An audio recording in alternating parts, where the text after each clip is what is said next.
Waalaikumsalam, sehat Pak? Alhamdulillah, gimana? Alhamdulillah, sehat. Udah lama nggak Iya, Jadi ke New York kapan nih? Apa kabar Pak Jaja?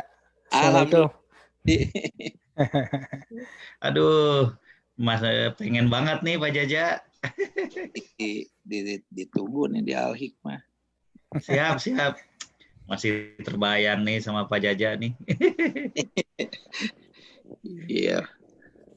Keluarga sehat Pak Jaja, ibu, anak-anak. Alhamdulillah Pak Ustadz sehat walafiat. Aduh, Gimana? Alhamdulillah. Iya. Kalau dari fisik Masjid Al Hikmah ada ini perubahan Pak Jaja? Ada kemarin karena kan lagi lockdown ini malah diperbaiki semuanya. Oh, iya iya iya iya iya. Di Iya, dalamnya iya, iya. kemarin memperbaiki kamar mandi, itu hallway, dalamnya dicat, udah udah Oh, siap untuk dipakai, iya. tapi Kayak Tinggal Masjidil Haram tuh makin bersih karena kan yang sholat dan ini nggak terlalu banyak ya. ya, ya kita belum dipakai sama sekali. Sekarang kemarin aja kak malam Lebaran Oh, belum dipakai. belum ya. karena masih lockdown Pak. Oh, kalau di Jakarta khususnya sudah 3 mingguan ini Jumatan boleh. Ah.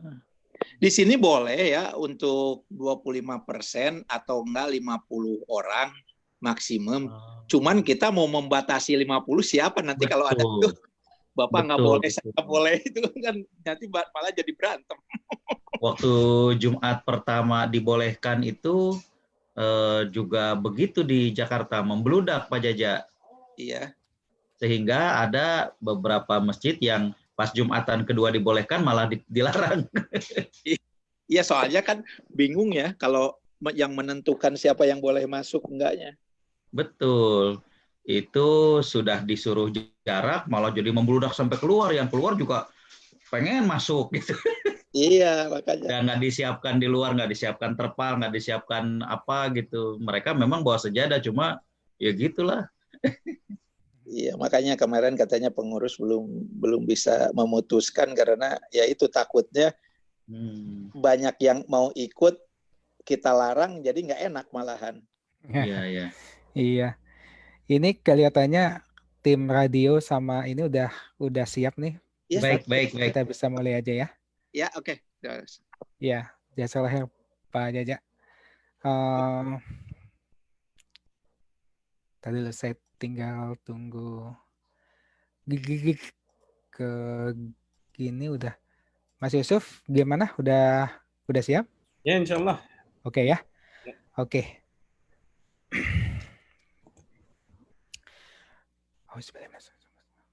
Bismillahirrahmanirrahim. Alhamdulillahirabbil alamin. Wassalatu wassalamu ala asrafil anbiya wa mursalin sayyidina wa habibina wa saifina wa maulana Muhammadin sallallahu alaihi wasallam wa ala alihi wa sahbihi ajmain wa man tabi'ahum bi ihsanin ila yaumiddin. Amma ba'du. Bapak-bapak dan Ibu sekalian, para pendengar Radio IMSA, para pirsawan dimanapun Anda berada, insya Allah kita bertemu kembali dalam kajian Learning and Development IMSA dalam kelas sahabat-sahabat Rasulullah Sallallahu Alaihi Wasallam bersama Ustadz Dr. Agus Setiawan LCMA. Beliau sudah hadir bersama kita. Kali ini insya Allah kita akan mengenal lebih dekat sahabat yang mulia Tolhah bin Ubaidillah radhiyallahu an. Seorang sahabat yang banyak gelarnya gitu ya. Rasulullah menggelari beliau sebagai sang dermawan. Atau juga kita mengenal beliau sebagai sang burung elang di perang Uhud karena keberanian beliau dalam perang yang sangat menentukan tersebut. Insya Allah kita akan menggali lebih jauh sejarah hidup beliau sesingkat serta keutamaan beliau, juga pelajaran apa yang bisa kita petik dari kisah hidup beliau. Siaran ini terselenggara berkat kerjasama dari tim Learning and Development IMSA, kru Radio IMSA di belakang sana, ada Mas Didi, Mas Yusuf, dan IMSA Care. Untuk IMSA Care ini sekedar promosi sebentar, karena sebentar lagi kita akan memasuki Idul Adha, bulan Zulhijjah, bulan kurban. Bagi jamaah yang ingin menyalurkan kurbannya melalui IMSA Care, bisa dilihat di website kurban.imsacare.us untuk keterangan lebih lanjut. Kita berterima kasih kepada kawan-kawan semua yang membantu IMSA melalui infak, sedekah, pikiran, serta tenaganya. Tanpa banyak membuang waktu, mari kita sapa dulu Ustadz Agus yang sudah bergabung bersama kita. Assalamualaikum Ustadz. Waalaikumsalam warahmatullahi wabarakatuh. Apa kabarnya Ustadz? Alhamdulillah, sehat. Sehat. Insya Allah nih Ustadz, rupanya kelas sahabat ini kita bisa lakukan terus nih Ustadz ya, karena banyak pelajaran-pelajaran yang ingin kita petik dari pelajaran tentang sahabat Rasulullah ini. Mungkin tanpa banyak membuang waktu, kita persilakan Ustadz untuk menyampaikan materinya. Baik. Nanti izin share screen biasa. Oh iya, ya. Bismillahirrahmanirrahim. Assalamualaikum warahmatullahi wabarakatuh. Alhamdulillahilladzi arsala rasulahu bil huda wa dinil haq liyudhhirahu 'alad dini kullihi wa kafa billahi syahida. Nashhadu an la ilaha illallah wa nashhadu anna Muhammadan 'abduhu wa rasuluh. Allahumma salli wa sallim wa barik ala nabiyyina Muhammad wa ala alihi wa sahbihi wa man sara ala nahjihi wastanna bi sunnatihi ila yaumiddin. Qala Allahu 'azza wa jalla fi kitabihil karim, a'udzu billahi minasyaitonir rajim, Muhammadun Rasulullah walladzina ma'ahu asyidda'u 'alal kuffar ruhama'u bainahum. Shadaqallahul azim. Hadirin hadirat para perindu surga Allah Subhanahu wa taala, tentunya tiada kata yang pantas kita lantunkan di subuh hari Jumat tanggal 5 Dzulqa'dah waktu Indonesia dan Kamis malam waktu di Amerika, melainkan ucapan syukur. Alhamdulillah. Kita rasakan betapa sayangnya Allah kepada kita, betapa banyaknya nikmat dan karunia yang Allah limpahkan kepada kita. Kembali Allah percayakan hidup bagi kita, sebuah kenikmatan yang sangat luar biasa. Dengan hidup kita bisa memperbaiki kesalahan-kesalahan yang lalu. Dengan hidup yang Allah berikan, kita bisa mengumpulkan pundi-pundi amal yang nantinya akan bermanfaat bagi kita dalam kehidupan di akhirat. Allah Subhanahu wa taala juga masih memberikan sehat kepada kita. Allah masih memberikan nikmat keluarga, nikmat bersahabat, nikmat menuntut ilmu. Ini semuanya merupakan nikmat dan karunia dari Allah Subhanahu wa taala, dan tentunya yang paling terbesar adalah Allah masih menitipkan iman di hati kita.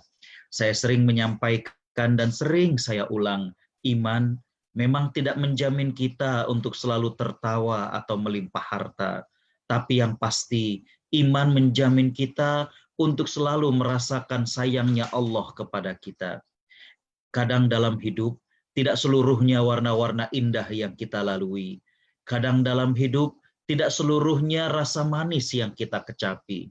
Tapi dengan iman kepada Allah, kita merasakan Allah tidak pernah meninggalkan diri kita. Shalawat teriring salam, tidak lupa kita haturkan kepada panutan kita, Nabi Muhammad Sallallahu Alaihi Wasallam. Sosok yang kita cintai, sosok yang kita rindui. Saya teringat dengan seorang sahabat yang bernama Rabi'ah bin Ka'ab al-Aslami. Rabi'ah bin Ka'ab al-Aslami. Beliau ini adalah seorang sahabat yang sangat ingin melayani Nabi Shallallahu Alaihi Wasallam. Jadi Nabi kalau mau berwudu, beliau yang menyiapkan air berwudunya. Nabi kalau mau keluar dari majelis atau dari masjid, beliau yang menyiapkan sendal ataupun terompahnya. Jadi melihat bagaimana baiknya sahabat ini, Nabi Shallallahu Alaihi Wasallam pernah bertanya kepadanya, Sal ma syi'ta, coba kau minta apa yang kau inginkan. Sahabat ini secara mengejutkan dan juga mengejutkan para sahabat yang lain. Ternyata sahabat ini berkata, As'aluka murafaqatuka fil jannah. Aku minta untuk bisa membersamai engkau, untuk bisa sama-sama dengan engkau di surga Allah Subhanahu wa taala. Subhanallah. Nabi sampai bertanya, awa ghaira dzalik? Tidak adakah permintaan selain itu? Tidak adakah keinginan selain itu? Tidak adakah yang kau minta selain daripada untuk membersamai aku nanti di akhirat kelak? Sahabat ini mengatakan, huwadzak, hanya itu yang aku inginkan, hanya itu permintaanku. Maka Nabi SAW kemudian mengatakan, fa'a'inni ala ihsali ma qaddamta. Maka bantulah diriku untuk merealisasikan keinginanmu bikathratis sujud, dengan engkau memperbanyak ibadah-ibadah sunnah, dengan engkau memperbanyak solat-solat sunnah. Hadirin hadirat para pemirsa Radio IMSA dan juga yang mengikuti kajian ini, para sahabat begitu rindu, begitu menginginkan untuk berada satu surga dengan Nabi SAW. Dan tentunya kita juga demikian. Maka Nabi mengajarkan kepada kita, selain ibadah-ibadah yang wajib, maka hendaklah kita memiliki amalan-amalan yang sunnah, sehingga menjadikan diri kita istimewa, menjadikan diri kita berpeluang untuk berkumpul bersama dengan Nabi SAW di surganya. Amin, amin ya rabbal alamin. Hadirin hadirat para perindu surga Allah Subhanahu wa taala. Para sahabat Nabi SAW merupakan teladan bagi kita dan memiliki kekhasan masing-masing. Dan kita tentunya, saya menyarankan untuk bisa melihat ya dan mencontoh para sahabat-sahabat ini. Kita bisa yang kira-kira kita karakternya seperti apa. Ya, kita sudah membahas bagaimana Abu Bakar As-Siddiq, seorang yang tenang, seorang yang ramah, tapi tegas dengan kebenaran. Bahkan beliaulah yang mengatakan bahwa aku akan memerangi orang-orang yang tidak mau menunaikan zakat. Ya. Ini tentunya mengejutkan para sahabat yang lain. Umar mengingatkan Abu Bakar, ya Abu Bakar, mereka masih mengucapkan 2 kalimat syahadat, mereka masih mengerjakan sholat. Maka Abu Bakar mengatakan, aku akan perangi orang-orang yang memisahkan 2 ibadah yang sering Allah sebutkan secara bersamaan, wa aqimus sholat wa atuz zakah. Umar kemudian terbuka, oh iya. Ya. Jadi kita bisa melihat, oh kita modelnya cocok seperti apa. Oh Abu Bakar As-Siddiq. Ya. Ada Umar bin Khattab, ada Uthman bin Affan, ada Ali bin Abi Thalib. Kita sudah membahas tentang Abdurrahman bin Auf pada pekan yang lalu. Kita sudah membahas sahabat-sahabat yang lain. Dan insya Allah pada kesempatan hari ini kita akan membahas seorang sahabat yang bernama Talhah bin Ubaidillah. Hadirin hadirat para perindu surga Allah Subhanahu wa taala. Ya. Talhah bin Ubaidillah adalah seorang sahabat yang mulia. Ya. Seorang sahabat yang tadi disebutkan banyak gelar yang diberikan kepada beliau karena tentunya amal daripada beliau. Nama lengkap Talhah bin Ubaidillah adalah Talhah bin Ubaidillah bin Utsman bin Ka'ab bin Sa'ad. Ya. Yang menarik adalah ya, kalau kita searching di Google, kalau kita lihat dalam kitab-kitab, kalau kita lihat dalam buku-buku, ya, maka seperti yang tadi disampaikan oleh moderator kita, Mas Budi, bagaimana tentang pengorbanan beliau dan keberanian beliau terhadap melindungi Nabi SAW dalam perang Uhud. Juga tentang bagaimana kedermawanan beliau. Tapi ada satu hal yang menarik. Kalau saya buka buku tentang bagaimanakah tarajum as-sahabah, bagaimanakah biografi-biografi para sahabat, saya mencoba mencari tentang sahabat Talhah bin Ubaidillah. Ya. Dan saya mencari bagaimana masa kecil beliau. Ya. Karena setelah beliau menjadi seorang sahabat, dibimbing oleh Nabi SAW, ya, maka tentu kita dapatkan bagaimana keberanian beliau, bagaimana kedermawanan beliau. Ya. Yang menariknya adalah diceritakan dalam kitab-kitab ataupun buku-buku tentang biografi para sahabat, ya. Maka Talhah bin Ubaidillah ini sejak kecil dikenal dengan beberapa attitude, dikenal dengan beberapa akhlak yang sangat luar biasa, ya. Dan ini sebelum dibimbing oleh Nabi SAW, beliau sudah dikenal sebagai seorang yang jujur, ya. Beliau juga seorang yang dikenal adalah orang yang cerdik, ya. Bahkan kita dapati bahwa Thalhah bin Ubaidillah adalah seorang yang sangat-sangat piawai, sangat-sangat memiliki talenta dalam berdagang. Jadi kalau pekan lalu kita cukup lama berbicara tentang sahabat Abdurrahman bin Auf, ya, di mana sahabat Abdurrahman bin Auf juga seorang pedagang luar biasa. Maka Thalhah bin Ubaidillah adalah seorang sahabat yang ketika masih kecil, ketika masih muda, dikenal bagaimana memiliki talenta dalam berdagang. Ya. Dan beliau dikenalnya itu adalah cerdiknya. Ya. Dan yang menjadi kelebihan beliau adalah seorang yang selalu memenuhi janji. Ya. Ini kalau kita berbicara tentang ilmu marketing atau ilmu jual beli, maka bagaimana kepuasan pelanggan, bagaimana pelanggan yang tidak pernah komplain, pelanggan yang selalu mendapatkan barang tepat pada waktu yang dijanjikan oleh pedagang, maka tentunya ini menjadi modal yang sangat luar biasa. Ya. Saya dapatkan dalam kitab-kitab bahwa Thalhah bin Ubaidillah, walaupun masih sangat belia, tapi justru malah jauh melampaui para pedagang-pedagang yang sudah lebih senior daripada dirinya di kota Mekah. Ya. Dikarenakan jujur, cerdik, selalu memenuhi janji. Dan ada suatu hal lain yang sering disebutkan adalah beliau adalah memiliki syaja'ah, memiliki keberanian. Bukan saja pada saat perang Uhud, di mana beliau berani untuk membela dan juga mengorbankan dirinya untuk Nabi SAW, tapi yang terpenting adalah beliau berani untuk menyatakan hal yang benar. Beliau adalah seorang yang berani untuk menunjukkan kebenarannya. Bahkan keislaman beliau sangat mengejutkan teman-teman sebayanya. Ya. Bagaimana mungkin ada seorang pemuda yang ini dikenal seorang pemuda yang baik, memiliki pengaruh kepada teman-temannya, dan ternyata mengikuti ajaran Muhammad SAW. Ya. Bahkan ibunya juga tidak setuju, tapi beliau dengan beraninya untuk menyatakan kebenaran dan membela kebenaran. Jadi keberanian yang dimiliki oleh Thalhah bukan hanya keberanian untuk membela Nabi SAW, tapi yang paling utama adalah bagaimana beliau berani dengan kebenaran yang beliau yakini, dan beliau juga berani menyatakannya, berani untuk membelanya. Ya. Hadirin-hadirat para perindu surga Allah Subhanahu wa Ta'ala, Thalhah bin Ubaidillah termasuk satu dari 6 sahabat yang menjadi kandidat yang diusulkan oleh Umar bin Khattab untuk menggantikannya. Sebagaimana yang kita mafhum dalam kisah tentang Umar bin Khattab, bagaimana ketika Umar bin Khattab ditusuk dari belakang oleh Abdurrahman bin Muljam, seorang majusi sebenarnya, ya. Maka Umar bin Khattab itu tidak langsung meninggal saat itu, ya. Tapi beliau sempat masuk waktu siang, waktu sore. Inilah yang kemudian saya sampaikan secara fikih bahwa Umar bin Khattab saat itu tidak memungkinkan untuk bersuci dalam hal ini adalah berwudu dan lain sebagainya. Sehingga Umar bin Khattab sholat zuhur, sholat asar dalam keadaan beliau tidak bersuci.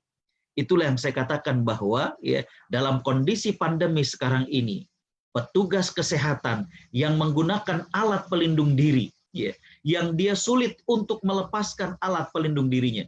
Sulit dalam artian alat pelindung diri ini kalau sudah dilepaskan, maka dia harus menggunakan yang baru. Ya. Dan harga satu alat pelindung diri ini sekian juta rupiah. Maka dalam keadaan seperti ini, maka mereka yang menggunakan alat pelindung diri boleh sholat tanpa berwudu dan tanpa tayamum. Ya. Jadi kembali bahwa berlandaskan daripada peristiwa Umar bin Khattab ketika dalam keadaan sakit tersebut, dalam keadaan menanggung bagaimana luka yang ditusuk oleh orang yang berkhianat tersebut, maka Umar mengajukan 6 orang sahabat untuk dipilih oleh para sahabat yang lain menggantikan dirinya.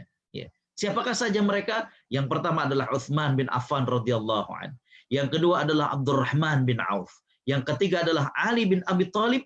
Yang keempat adalah Thalhah bin Ubaidillah. Yang kelima adalah Zubair bin Awam, suami daripada Asma binti Abu Bakar. Yang keenam adalah Sa'ad bin Abi Waqqas. Ini merupakan sahabat-sahabat yang mulia. Ya.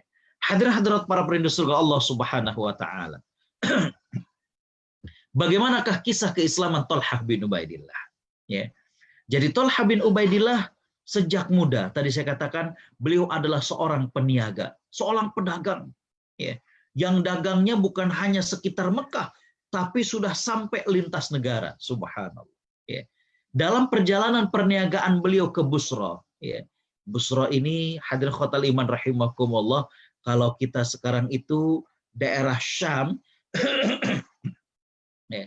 Syam itu tidak hanya Syria sekarang, tapi meliputi Syria, Jordan, dan juga Palestina. Nah, ini perjalanan beliau ke Busra. Ya. Pada saat beliau sampai di tempat berdagang tersebut, beliau mendengar ada seorang pendeta saleh, artinya pendeta yang masih menganut ajaran Islam, menganut ajaran agama Nabi Isa. Ya. Dan kalau kita lihat bagaimana dalam Injil yang berbahasa Ibrani, itu ternyata nama Nabi Muhammad SAW itu disebutkan. Sekarang sedang viral bagaimana Injil yang masih asli berbahasa Ibrani memang disebutkan nama Nabi Muhammad SAW. Jadi hadirin khotal iman rahimakumullah. Nah, ini yang kemudian setelah diterjemahkan dalam berbagai bahasa, termasuk bahasa Inggris, termasuk bahasa Indonesia, diterjemahkan dengan orang-orang yang baik lagi memberikan simpati. Padahal dalam bahasa Ibraninya, dan itu kalau kita searching dalam bahasa Ibrani, kita cari di Google Translate, maka itu artinya adalah Muhammad. Baik. Kita kembali bahwa ada seorang pendeta yang soleh, yang berteriak-teriak, siapa di antara kalian yang berasal dari Mekah? Siapa di antara kalian yang berasal dari Mekah? Maka kemudian Tolha mengatakan, aku berasal dari Mekah. Maka kemudian dikatakan bahwa telah muncul, telah hadir seseorang yang bernama Ahmad. Ini merupakan akar kata Ahmad, Muhammad, Hamad. Dia tidak jadi masalah. Jadi orang Arab menyebutkan Muhammad dengan Ahmad atau Ahmad dengan Muhammad itu tidak jadi masalah. Dalam surat As-Saff Allah Subhanahu wa taala juga menyebutkan mim ba'dismuhu Ahmad. Baik. Nah, pendeta ini mengatakan bahwa telah muncul seseorang bernama Ahmad dan dia mengaku dirinya sebagai seorang nabi. Muncul dari tanah haram, muncul dari Mekah. Maka hadirin khotal iman rahimakumullah, setelah Tolha tiba di Mekah, maka beliau kemudian mendengar bagaimana orang-orang membicarakan tentang Muhammad SAW. Maka beliau bertanya, kalau ingin tahu tentang Muhammad, itu siapa? Orang-orang kemudian mengatakan, coba kau tanya Abu Bakar. Dia adalah sahabatnya Muhammad SAW. Mereka mengatakan bahwa Abu Bakar adalah orang yang kalau ditanya pasti akan menjelaskan. Pasti akan memberitahu dengan jujur siapakah Muhammad. Hadirin khotal iman rahimakumullah, maka ditemuilah Abu Bakar As-Siddiq. Dan kemudian ditanyalah, apakah benar apa yang dikatakan oleh Muhammad bin Abdullah tersebut. Maka hadirin khotal iman rahimakumullah, Abu Bakar menjelaskan kepada Tolha betapa beliau betul-betul mengenal Nabi SAW. Dan bahwasanya Muhammad SAW telah mengaku dirinya mendapatkan wahyu dan dirinya adalah seorang nabi. Maka Tolha bin Ubaidillah kemudian datang kepada Rasulullah SAW bersama dengan Abu Bakar dan menyatakan keislamannya. Jadi itulah tentang keislaman daripada Tolha bin Ubaidillah. Hadirin khotal iman rahimakumullah, ini yang dikatakan oleh pendeta tersebut. Ahmad bin Abdullah bin Abdul Muttalib. Dan beliau mengatakan bulan ini pasti muncul nabi penutup para nabi. Kelak dia akan hijrah dari negerimu, artinya dari Mekah. Pindah dari negeri-negeri yang berbatuan hitam. Di mana di Mekah saking begitu teriknya, saking tidak ada kehidupan tanam-tanamannya, maka gunung-gunung yang ada bebatuannya adalah batu-batu hitam dikarenakan terik dan panasnya mentari. Di mana kata pendeta tersebut, Ahmad bin Abdullah akan pindah dari negeri yang berbatu-batu hitam kepada negeri yang banyak pohon kurmanya. Dia akan pindah ke negeri yang subur, memancarkan air dan garam. Sebaiknya engkau segera menemuinya, wahai anak muda. Demikian saran pendeta tersebut. Hadirat para perindu surga Allah Subhanahu wa taala. Tolha bin Ubaidillah itu termasuk yang awal masuk Islam. Dan beliau juga termasuk yang hijrah ke Madinah. Sewaktu kaum muslimin diberikan izin untuk hijrah ke Madinah. Ya. Nah, hadirin khotal iman rahimakumullah, Thalhah bin Ubaidillah mengikuti seluruh perang bersama Rasulullah SAW. Kecuali perang Badar. Kecuali perang Badar. Ya. Namun yang menarik adalah Thalhah bin Ubaidillah tetap dikatakan sebagai ahli Badar. Thalhah bin Ubaidillah tetap mendapatkan bagian dari rampasan perang Badar. Padahal beliau di sini dikatakan tidak hadir. Kenapa? Karena beliau tidak hadirnya mendapatkan tugas on mission ya, bersama Sa'id ibn Zaid ya, yang keduanya diutus oleh Nabi SAW dalam sebuah urusan. Sehingga dengan demikian bukan karena Thalhah bin Ubaidillah ini tidak ingin, tapi Thalhah bin Ubaidillah dengan Sa'id bin Zaid, mereka berdua berada dalam suatu urusan yang diperintahkan oleh Nabi SAW. Sehingga dengan demikian Thalhah bin Ubaidillah dikatakan innahu min ahlil Badr, dia juga termasuk daripada ahli Badar, dan Thalhah bin Ubaidillah tetap mendapatkan harta rampasan perang ataupun ghanimah dalam perang Badar. Hadirin khotal iman rahimakumullah. Setelah kemudian orang-orang musyrik kalah dalam perang Badar, mereka masih penasaran. Maka mereka kemudian berusaha datang kembali dengan dua tujuan. Yang pertama adalah ingin membunuh Muhammad SAW. Yang kedua adalah mereka ingin menguasai Madinah.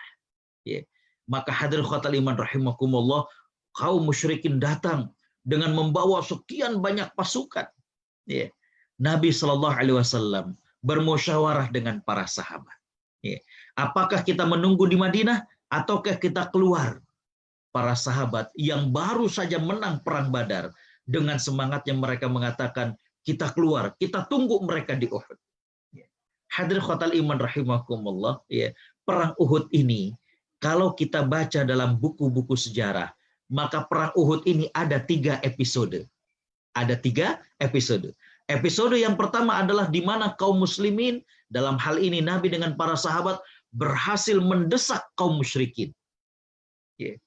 Episode yang kedua adalah ternyata Khalid ibn Walid radhiyallahu an, yang saat itu masih lagi musyrik atau kafir, yang beliau sebagai komandan orang-orang musyrik, ketika melihat mereka-mereka yang bertugas di Bukit Pemanah ini meninggalkan posisinya, Khalid bin Walid yang saat itu terlihat mundur ternyata berputar dan kemudian menguasai Jabal Rumat atau yang dikenal dengan Bukit Pemanah, dan kemudian masuklah episode yang kedua di mana Khalid bin Walid dengan orang-orang musyrik mereka berusaha untuk menekan, mendesak dan juga kemudian menyerang kaum muslimin. Disitulah kisah tentang bagaimana pengorbanan keberanian Thalhah bin Ubaidillah. Hadirin khotal iman rahimakumullah. Abu Bakar As-Siddiq, kalau beliau disebutkan, diingatkan tentang perang Uhud, maka beliau mengatakan perang Uhud itu adalah perangnya Thalhah bin Ubaidillah. Beliau merupakan bintangnya dalam perang Uhud. Hadirin khotal iman rahimakumullah. Mengapa demikian? Karena hadirin khotal iman rahimakumullah, suatu pada saat perang Uhud itu, kata sahabat Abu Bakar, aku mendapati Nabi SAW. Dan Nabi SAW berkata kepada Abu Ubaidah Al-Jarrah, di mana Nabi mengatakan, tolonglah saudara kalian Thalhah. Maka kata Abu Ubaidah Al-Jarrah, kami langsung menengoknya, kami langsung kemudian mencarinya, dan kami dapatkan bahwa bagaimana Thalhah bin Ubaidillah, sekujur tubuhnya lebih daripada 70 luka. Subhanallah. Lebih dari 70 luka, bisa kita bayangkan. Satu luka saja, subhanallah. Bagaimana bisa mengalirkan darah ini lebih dari 70 luka. Tusukan tombak, goresan pedang, bagaimana panah yang tertancap. Bahkan hadirin khotal iman rahimakumullah, anak jari Thalhah bin Ubaidillah juga putus karena sebatan daripada pedang. Hadirin khotal iman rahimakumullah, kami merawat Thalhah dengan baik. Di mana Thalhah bin Ubaidillah ketika melihat bahwa Nabi SAW menjadi sasaran menjadi target daripada orang-orang musyrik, maka beliau menjadi tameng hidup, perisai hidup. Orang biasanya perisai itu adalah besi dan lain sebagainya. Tidak, beliau menjadi tameng hidup yang beliau kemudian menjaga dan menghalangi Nabi SAW agar jangan sampai terkena. Ya, bagaimanakah peralatan perang daripada orang-orang musyrik? Sehingga setiap sebatan pedang yang ditujukan kepada Nabi maka mengenai diri beliau. Ya. Panah yang kemudian dilepaskan dari busurnya untuk mengenai Nabi, maka beliau hadapi dengan badannya. Hadir khotal iman rahimakumullah, sungguh luar biasa Thalhah bin Ubaidillah ini. Ya. Ada beberapa keutamaan dan keistimewaan selain daripada tadi bagaimanakah pengorbanan Thalhah bin Ubaidillah. Ya. Yang berikutnya adalah keutamaan beliau. Beliau dikenal dengan Al-Qarinain, sepasang sahabat yang mulia. Al-Qarinain, sepasang sahabat yang mulia. Hadirin khotal iman rahimakumullah, bagaimana tadi saya sebutkan, ya, beriman dan masuk Islamnya Thalhah bin Ubaidillah ini bagaikan petir di siang hari. Ya, luar biasa, mengejutkan orang-orang musyrik. Ya.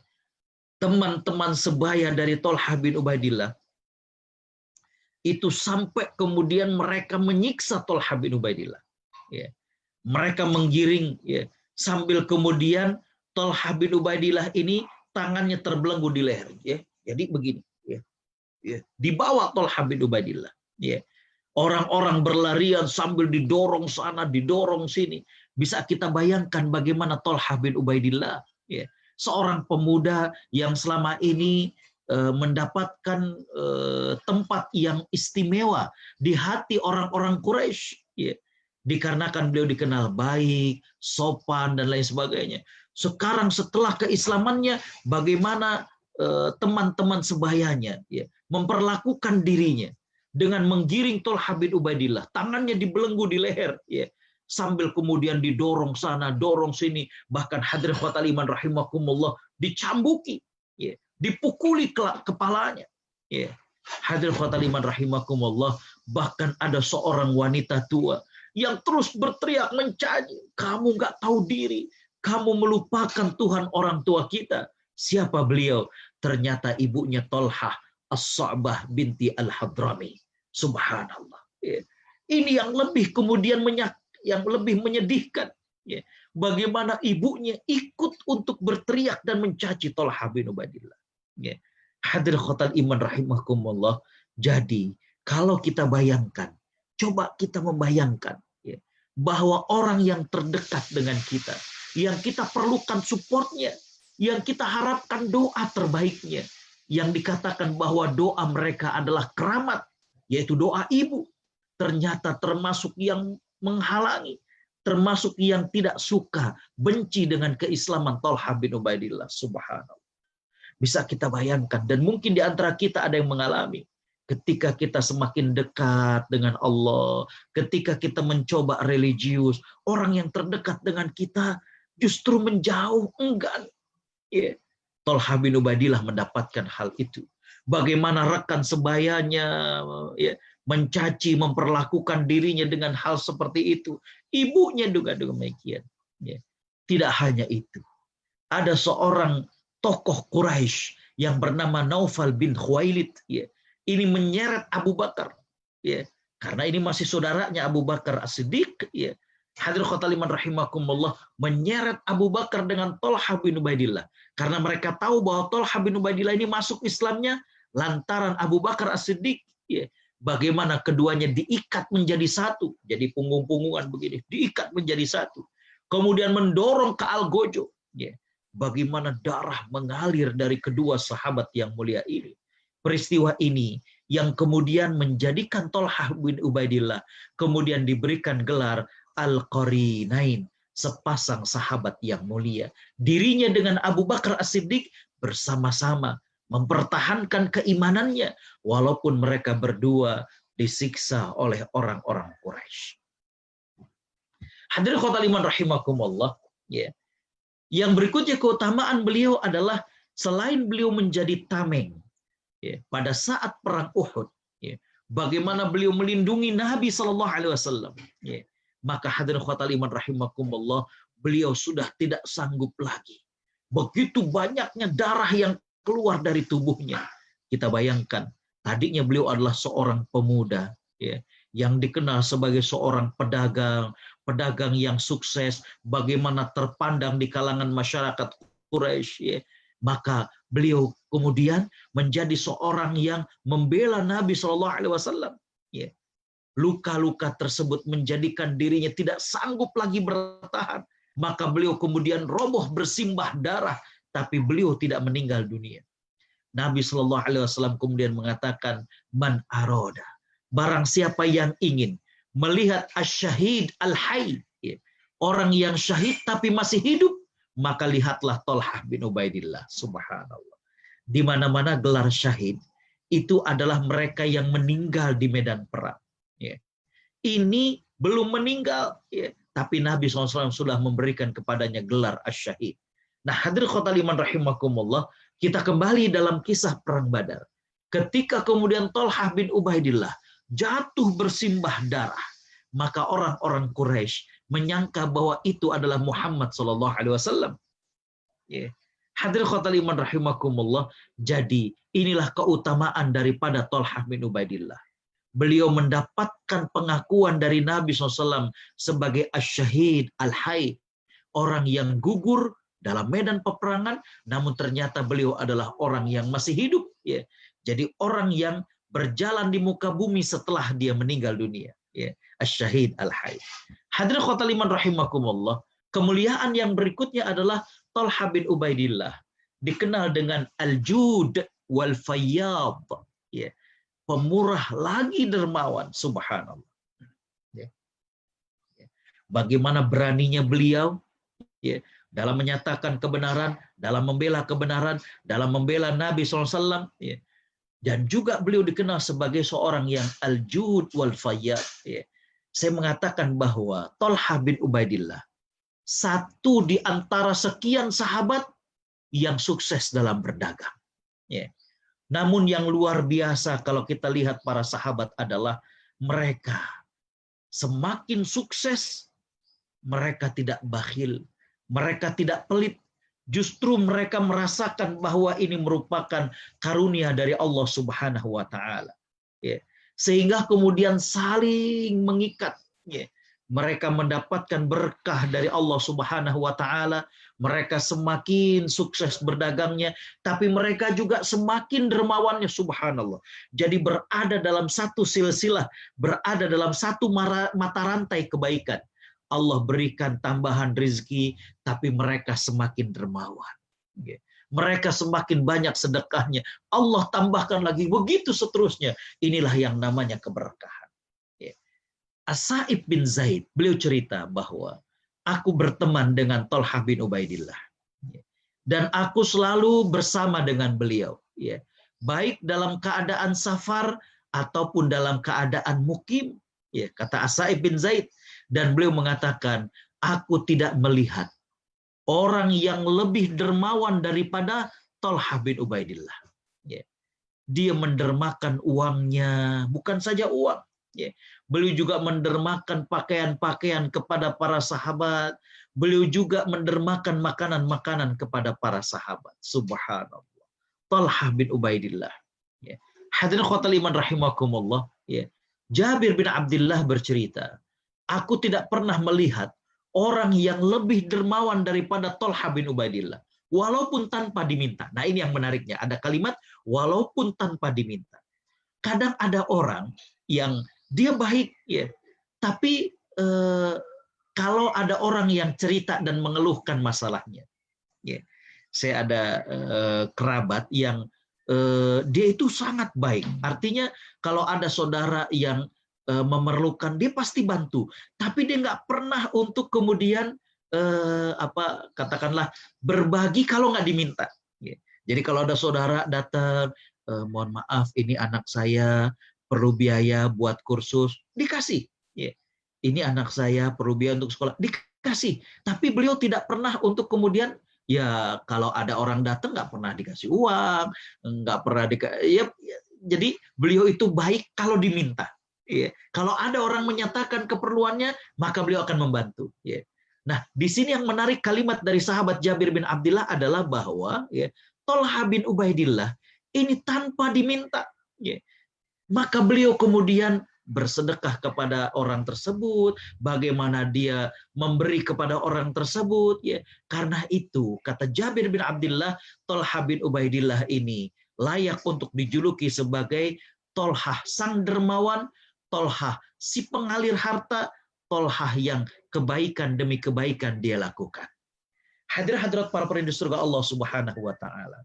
Tadi pada subuh tidak sempat saya bikinkan slide-nya, bahkan ya. Nanti kita lihat bagaimana Tolhah wafatnya tidak di Mekah, tidak di Madinah, tapi di Basrah. Nah, hadirin khotal iman rahimakumullah, bahkan ada satu wilayah ya di Baghdad, di Syam, maaf ya, di mana saking begitu terkesannya dengan kebaikan Tolhah bin Ubaidillah, di mana beliau menyantuni wanita-wanita yang hamil ya, untuk keperluan makanan. Wanita yang hamil kan perlu asupan gizi yang luar biasa. Begitu juga beliau menyantuni orang-orang fakir miskin, beliau menyantuni pemuda-pemuda yang ingin menikah ya. Saking begitu baiknya Tolhah bin Ubaidillah, sampai diriwayatkan bahwa di kota tersebut bayi-bayi yang terlahir itu anaknya semuanya dikasih nama Tolhah. Subhanallah. Saking terkesannya penduduk situ, ya. Saking begitu mengagumkan penduduk itu, ya. Subhanallah. Ya, kita kira-kira orang begitu mengagumi kita, berapa banyak yang anaknya dikasih nama Agus? Ya, saya kira tidak subhanallah. Ya. Atau terkesan, mohon maaf misalkan dengan, mohon maaf ya, dengan ustadz-ustadz lain mungkin ada yang kagum dengan Ustadz Adi Hidayat, ada yang kagum dengan Agim. Adakah yang putra-putrinya dikasih nama Agim? Ya. Yang dikasih nama Adi gitu ya. Ya. Bisa kita bayangkan hadirin khotal iman rahimakumullah, betapa terkesannya penduduk itu ya, sampai mereka menamakan putra-putra mereka dengan Tolhah. Subhanallah. Ya. Begitulah baiknya Tolhah bin Ubaidillah. Dan tadi sahabat Jabir mengatakan tanpa diminta. Ya. Beliau ngerti betul, ini pemuda-pemuda yang usia menikah, masalahnya diantaranya adalah masalah biaya. Beliau berikan kepada mereka. Ya. Wanita yang hamil, ya. Beliau tahu betul bagaimana perlu asupan makanan. Beliau santuni mereka. Subhanallah. Hadirin khotal iman rahimakumullah. Sekali lagi saya katakan, saking terkesannya masyarakat di suatu tempat dengan kebaikan Tolhah bin Ubaidillah, sampai-sampai diriwayatkan bahwa bayi-bayi yang terlahir itu diberi nama semuanya adalah Tolhah. Subhanallah. Ya. Khotal iman rahimakumullah. Al-Jud dermawan. Al-Fayyad adalah seorang yang pemurah. Bukan itu saja, tapi Tolhah bin Ubaidillah juga dikenal dengan Tolhah al-Khair, Tolhah yang selalu melakukan kebaikan demi kebaikan. Bagaimana kisahnya? Hadirin khotal iman rahimakumullah. Jadi suatu hari, Tolhah dapat untung besar sepulangnya dari Yaman. Jadi kalau kita tadabbur surat Quraisy, li'ila fihim rihlatasyita'i was-shaif, ya, di mana orang-orang Quraisy ini mereka berniaga baik di musim panas maupun di musim dingin. Jadi karena itu kalau kita lihat Mekah, mereka kadang ke atas yaitu ke Syam, atau ke bawah yaitu ke Yaman. Nah, ini Tolhah bin Ubaidillah pulang berniaga dari Hadramaut yaitu dari Yaman, dan membawa keuntungan yang sangat besar. Berapa keuntungannya? 700.000 dirham. Subhanallah. Ya. Hadirin khotal iman rahimakumullah. Tapi pulang, ya, itu malamnya Tolhah tuh gelisah. Ya. Bagaimana beliau kelihatan tidak tenang. Istrinya yang bernama Ummu Kulthum, beliau bertanya kepada suaminya, wahai suamiku, apa yang membuat engkau gelisah? Adakah engkau melakukan sebuah dosa? Adakah engkau melakukan sebuah kesalahan? Ya. Jawaban beliau, tidak. Ya. Engkau adalah istri yang baik. Engkau adalah istri yang solihah. Ya. Tapi ada yang mengganggu pikiranku. Ya. Pikiran seorang hamba kepada Allah Subhanahu wa Ta'ala. Ya. Pikiran seorang hamba yang ketika akan tidur teringat, ya, bahwa hartanya masih menumpuk di rumahnya. Subhanallah. Ya. Hadirin khotal iman rahimakumullah, beliau gelisah. Ya. Maka kemudian ditanya oleh istrinya, mengapa engkau risau? Ya. Bukankah besok ya, banyak kita bisa berikan kepada orang-orang yang memerlukan? Ya. Bukankah besok kita bisa bantu orang-orang yang kesusahan? Subhanallah. Ya. Sang istri kemudian mengatakan, besok pagi bagikan uang kalian kepada mereka. Semoga Allah merahmatimu. Ya, sungguh hadirin khotal iman rahimakumullah, Tolha salut dengan istrinya. Tolha mengatakan, sungguh engkau adalah wanita yang mendapatkan taufik dari Allah Subhanahu wa taala. Esok paginya, waktu masih pagi sekali, Tolha bin Ubaidillah sudah membagi-bagikan hartanya sampai ke pundi-pundi, ya. Jadi orang zaman dulu itu kan nggak bawa dompet ya. Jadi bagaimana dirham itu ditaruh di pundi-pundi sampai pundi-pundinya ini dibagikan kepada orang. Subhanallah. Jadi malam itu beliau tidak nyenyak tidur. Beliau terlihat gelisah karena memikirkan, ya Allah, ini harta saya bagaimana Allah akan hisab. Ya Allah. Hadirin khotal iman rahimakumullah. Mohon maaf. Berbeda dengan kita. Ya. Kita subhanallah. Ya, kita lihat lagi, cek lagi, kita print buku tabungan, kita cek dengan e-banking kita, ya internet banking kita. Oh, uang kita sudah sekian dolar. Oh, uang kita sudah sekian miliar. Hadirin khotal iman rahimakumullah, justru Tolha bin Ubaidillah, beliau ya itu merasa gelisah karena kenapa? Allah akan menghisab. Ya. Sebagaimana Abdurrahman bin Auf pada pekan lalu saya ceritakan, bagaimana ketika beliau mendengar bahwa Aisyah menyampaikan beliau masuk surga dalam keadaan merangkak. Artinya apa? Susah payah. Kenapa susah payah? Karena Allah akan menghisab hartanya. Subhanallah. Dari mana hartanya? Kemana disalurkannya? Ya. Dulu kiai saya di Garut bilang, Gus, ya, kamu kalau naik gunung, bawa ransel sendiri, itu berat, kata beliau. Terus kumaha atuh, saya bilang. Terus gimana Pak Kiai yang paling ringan? Yang paling enak itu, kata beliau, ranselnya dititip sama orang lain. Ya. Nanti kalau sudah di puncak, ya, artinya sudah sampai puncak gunung, ranselnya diserahkan lagi kepada kamu. Beliau mengatakan, itulah yang namanya harta, kata beliau. Kalau kita bawa sendiri berat, kenapa? Allah akan bertanya dua hal. Min aina tasabahu wa fima anfaqahu. Dapatnya dari mana? Halal enggak? Menzalimi orang enggak? Mengambil hak orang lain enggak? Dan setelah dapat ditanya yang kedua, wa fima anfaqahu. Kemana kamu salurkan? Ya. Kemana kamu salurkan? Tadi disampaikan bahwa kita diajak untuk kurban. Ya Allah, mohon maaf. Kita jajan, kita beli makanan, kita order makanan GoFood dan lain sebagainya. Ya. Kita bisa beli pakaian-pakaian yang mewah. Mohon maaf, kalau di antara pemirsa ada yang masih merokok, kita sanggup merokok. Tapi pada saat Idul Adha, banyak di antara kita yang tidak sanggup ya, untuk membeli seekor hewan untuk dikurbankan kepada Allah Subhanahu wa taala. Subhanallah. Ya. Kalau di Jakarta dengan 2.500.000 atau sekitar $200 atau nggak nyampe $200, itu sudah bisa kita membeli seekor hewan kurban. Ya. Jadi kembali bahwa ini yang kemudian mengganggu pikiran daripada Tolha bin Ubaidillah. Ya. Dan subhanallah, beliau dikenal sebagai Tolha al-Khair. Hadirin khotal iman rahimakumullah. Ya. Yang berikutnya kelebihan daripada Tolha bin Ubaidillah adalah ya, nah tadi ya, Tolha al-Khair ya. Bukan saja bagaimana beliau menginfakkan hasil keuntungan setelah pulang dari Yaman, diceritakan pula bahwa pernah ada seorang datang kepada Tolha dan kemudian menceritakan bagaimana dia memerlukan bantuan. Ya. Hati Tolha tergugah ya, mendengar bagaimana ya, apa yang diceritakan orang tersebut. Ya. Hadirin khotal iman rahimakumullah, Tolha kemudian mengatakan, aku punya sebidang tanah. Pemberian dari Utsman bin Affan. Tanah tersebut seharga 300.000. Ya. Kalau engkau suka, ambillah tanah itu. Engkau bisa untuk jual. Atau ya, aku beli kepadamu 300.000. Ya. Maka kata orang tersebut, biarlah Ya. Aku terima uang cashnya saja, wahai Tolha. Maka Tolha kemudian memberikan sejumlah 300.000 kepada orang tersebut. Subhanallah. Baik betul Bapak Ibu yang Allah Subhanahu wa taala rahmat. Tolha al-khair. Ya. Bahkan hadirin khotal iman rahimakumullah. Ya. Diriwayatkan bahwa Tolha pernah berhutang 50.000 dirham kepada Utsman bin Affan. Ya. Dan beberapa lama belum bisa dibayar hutang tersebut. Ya. Suatu hari, Tolha bin Ubaidillah bersama dengan Utsman bin Affan berjalan menuju ke Masjid Madinah. Ya.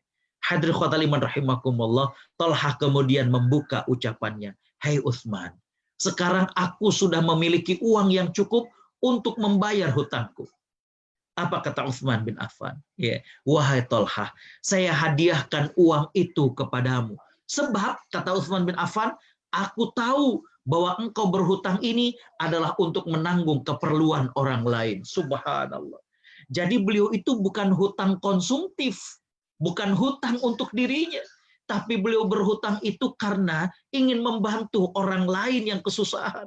Maka Utsman kemudian mengatakan bahwa utang tersebut aku berikan, aku hibahkan untuk dirimu. Karena aku tahu, wahai Tolha, engkau berhutang itu adalah untuk membantu orang lain. Subhanallah. Hadir hadirat para penduduk surga Allah Subhanahu wa taala.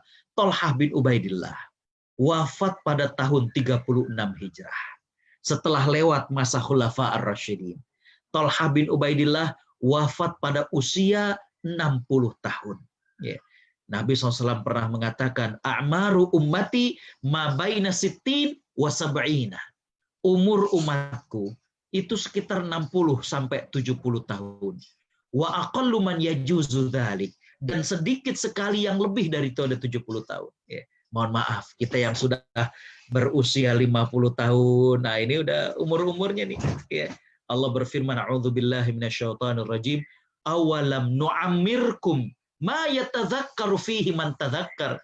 Bukankah kami sudah memanjangkan umur kepada kalian? Bukankah kami sudah memberikan umur kepada kalian yang kalian berkesempatan untuk mengambil pelajaran atas umur yang aku berikan kepada kalian? Ya. Beliau dikumpulkan di padang rumput di daerah Basrah. Ya, tadi saya katakan. Jadi hadirin khotal iman rahimakumullah, ketika perang Jamal, ya. Ini kalau kita cerita kembali tentang Ali bin Abi Thalib, ketika perang Jamal dan Tolha ini berada di pihaknya Aisyah radhiyallahu anha, berhadapan dengan Ali bin Abi Thalib, maka Ali bin Abi Thalib memperingatkan, jangan di depan, di belakang saja. Namun apa yang terjadi? Ternyata ada satu batang panah yang mengenai betis Tolha bin Ubaidillah. Ya. Ketika beliau kemudian terluka hebat tersebut, maka beliau minta agar dibawa ya ke Basrah. Hadirin khotal iman rahimakumullah, luka ini ternyata semakin parah dan kemudian membuat beliau wafat radhiyallahu anhu. Ya. Hadirin khotal iman rahimakumullah, ya, maka ya, saya teringat dengan firman Allah Subhanahu wa taala dalam surat Al-Ahzab, "A'udzubillahi minasyaitonir rajim, minal mu'minina rijalun shadaqu ma 'ahadullah 'alaihi, faminhum man qada nahba wa minhum man yantazir wa ma baddalu tabdila." Ayat ini turun usai perang Uhud. Ya. Allah Subhanahu wa taala mengatakan di antara orang-orang mukmin ada yang mereka ini jujur menepati dengan apa yang mereka janjikan kepada Allah Subhanahu wa taala. Maka di antara mereka ada yang gugur, di antaranya lagi ada yang sedang menunggu, dan mereka sekalipun tidak pernah merubah janjinya. Para ulama mengatakan bahwa ayat ini selain diturunkan kepada Anas bin Nadhr, pamannya Anas bin Malik, maka ini turun juga kepada Tolha bin Ubaidillah. Hadirin khotal iman rahimakumullah, itulah Tolha bin Ubaidillah, di mana dalam hadis Abdurrahman bin Auf, Nabi SAW mengatakan bahwa Tolha bin Ubaidillah di antara 10 orang yang disebutkan secara langsung bahwa mereka ini adalah ahli surga. Begitu banyaknya kelebihan Tolha bin Ubaidillah, bagaimana beliau dermawan, bukan saja hartanya. Beliau dermawan juga dengan jiwanya. Beliau dermawan dengan kebaikan-kebaikan yang lainnya. Pantas beliau menjadi salah satu orang yang dijanjikan surga oleh Nabi Shallallahu Alaihi Wasallam. Hadirin khotal iman rahimakumullah, bercerminlah kepada para sahabat agar kemudian kita bisa melihat Apa kira-kira amal yang menjadikan kita istimewa? Tolha bin Ubaidillah, beliau dermawan. Bukan saja hartanya, bahkan jiwanya. Beliau adalah seorang yang berani untuk menyatakan kebenaran dan membela kebenaran. Tolha bin Ubaidillah juga adalah seorang yang diakui oleh masyarakat, diakui oleh para sahabat. Bagaimana baiknya Tolha bin Ubaidillah, bagaimana dermawannya Tolha bin Ubaidillah. Sekali lagi, mudah-mudahan kita bisa mengambil pelajaran dan mencontoh meneladani para sahabat-sahabat yang mulia. Saya kira demikian yang bisa saya sampaikan. Kurang lebihnya mohon maaf. Saya kembalikan ke Mas Budi. Jazakumullah khairan katsiran. Wassalamualaikum warahmatullahi wabarakatuh. Waalaikumsalam warahmatullahi wabarakatuh. Jazakallah khairan katsiran kepada Ustadz Agus atas bahasan yang sangat menarik ini. Bahasan mengenai tadi sahabat yang mulia Thalhah bin Ubaidillah. Kepada para pendengar yang ingin bertanya, silakan bisa ditulis di chat Zoom kalau memang ikut melalui Zoom, atau dilakukan di Facebook kalau mengikuti siaran ini melalui Facebook. Oke, sambil menunggu pertanyaan dari para pendengar nih Ustadz, ini saya mencatat beberapa hal yang mungkin bisa kita diskusikan sambil menunggu pertanyaan dari yang lain. Yang pertama mungkin tadi Ustadz menceritakan bahwa ibunda dari Thalhah bin Ubaidillah itu pernah memohon Thalhah untuk tidak masuk Islam, gitu. Adakah dalam sirah atau dalam kisah itu diceritakan bagaimana sikap Thalhah terhadap ibundanya tersebut? Kita tahu kan, kita pernah mendengar bagaimana sikap seorang sahabat yang mengatakan dia tetap berbuat baik kepada ibundanya, tapi dia tidak bergeming untuk menuruti desakan orang tuanya itu. Bagaimana dengan kisah ibunda Thalhah ini? Bismillahirrahmanirrahim. Alhamdulillah, salatu wassalamu ala Rasulillah. Hadirin hadirat para perindu surga Allah Subhanahu wa taala. Menarik sekali ya, di mana kita dengar para sahabat yang lain yang tadi disampaikan oleh Mas Budi itu adalah sahabat Mus'ab bin Umair ya. Bagaimana ibunya juga tidak setuju dengan keislaman daripada putranya ya. Apalagi putranya selama ini adalah anak yang disayangnya ya. Dan bentuk daripada penolakan, kalau bisa dikatakan protes ibunya Mus'ab terhadap keislaman Mus'ab adalah dengan cara beliau mogok makan ya. Itu yang kita kenal dalam riwayat. Mus'ab menyampaikan sebuah kalimat yang dicatat dalam sejarah di mana beliau mengatakan, lau anna indaki, kalaulah engkau memiliki 1000 nyawa dan satu persatu nyawa tersebut sudah lepas, tinggal satu sekarang ini, maka aku tidak akan melepaskan agama ini. Nah, Thalhah bin Ubaidillah, ibunya reaksinya itu agak berbeda dengan ibunya Mus'ab bin Umair.